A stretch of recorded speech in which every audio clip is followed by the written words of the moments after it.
शाखा युनिट 3 पुणे शहरकडून 3 बेकायदेशीर गावठी पिस्तुले व 6 जिवंत काडतुसे, युनिट 2 कडून 2 पिस्तुले व 3 जिवंत काडतुसे, सिंहगड रोड पोलीस ठाण्याकडून 2 पिस्तुले व 2 जिवंत काडतुसे असा एकूण 7 पिस्तुले व 11 जिवंत काडतुसे 2,86,200 रुपयांचा मुद्देमाल पुणे सातारा येथील 9 जणांना अटक करण्यात आली आहे।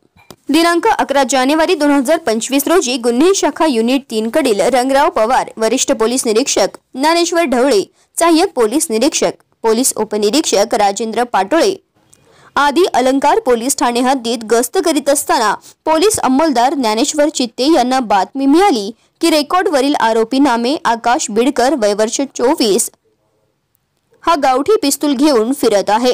ही बातमी निखिल पिंगळे, पोलीस उपआयुक्त गुन्हे व गणेश इंगळे, सहाय्यक पोलीस आयुक्त गुन्हे 1 यांना कळवली। त्यांच्या मार्गदर्शनाप्रमाणे व बातमीप्रमाणे आकाश बिडकर यास डीपी रोडवरील बस स्टॉप समोर पुणे येथे पकडले।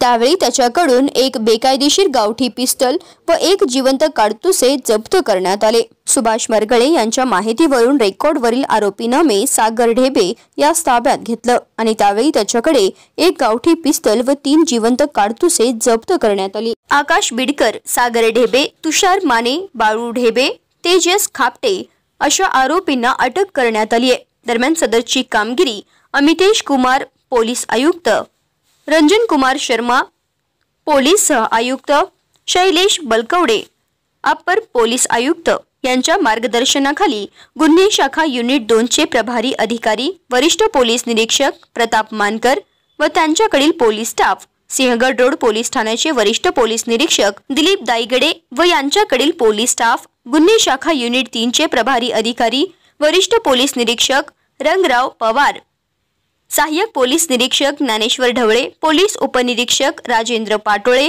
पोलीस अंमलदार शरद वाकसे यांच्या पथकाने केली। आपण पाहतात सतर्क भारत मार्शल टाइम्स पुणे।